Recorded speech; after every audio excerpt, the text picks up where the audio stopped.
আসসালামু আলাইকুম, আমি নাসরিন সুলতানা। আজকের রেসিপি চিকেন কন্টিনেন্টাল রোল। চুলায় একটি পাত্রে আমি হাফ কাপ তেল দিয়েছি। তেল গরম হলে আমি 1 চামচ মতো মৌরি দিয়ে ফোড়ন দিয়েছি। আপনারা অবশ্যই এখানে শুকনো লঙ্কা ব্যবহার করতে পারেন। যেহেতু আমি এটা বাচ্চাদের জন্য বানাচ্ছি এই রেসিপিটি, তাই আমি এখানে কোনো রকম ঝাল ব্যবহার করব না। এবার ছোটো ছোটো করে কেটে রাখা আলু দিয়ে দিয়েছি। আলুগুলো ভাজা ভাজা হয়ে গেলে আমি এখানে পেঁয়াজ কুচি দিয়েছি। পেঁয়াজটা একটু নরম হলে 2 চামচ আদা রসুনের পেস্ট, সামান্য হলুদ গুঁড়ি, 1 চামচ ধনে, 1 চামচ জিরে গুঁড়ি দিয়েছি এবং কিছুক্ষণ নাড়াচাড়া করব। এবার এর মধ্যে আমি বোনলেস চিকেন দিয়ে দেবো। চিকেনটা ছোটো ছোটো করে কেটে নিয়েছি এবং স্বাদ মতো নুন দেবো এবং বেশ কিছুক্ষণ নাড়াচাড়া করে নেবো। ভালো করে কষিয়ে নেওয়ার পর ঢাকা দিয়ে হতে দেবো ধিমে আঁচে। এবং মাংস আলু সিদ্ধ হয়ে গেলে আমি এর মধ্যে বিস্কুটের গুঁড়ো এবং 3 চামচ মতো চিনি দেবো। আর হাতের কাছে যদি ধনেপাতা থাকে তো অবশ্যই ব্যবহার করবেন।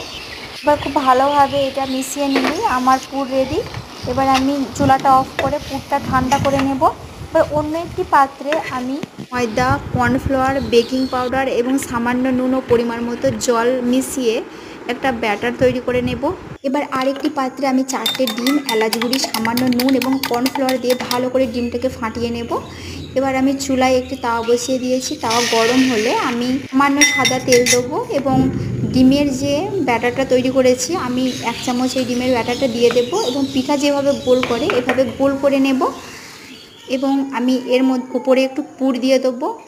এবার এভাবে এগুলো রোল করে নেব। আগে কয়েকটা আমি রোল বানিয়ে নিই, তারপর আমি এগুলো ভেজে দেখাবো। এই রেসিপিটি খেতে এত মজার যে এই রেসিপিটি একবার ট্রাই করবে তাকে আবারও দ্বিতীয়বার এটি ট্রাই করতে হবে।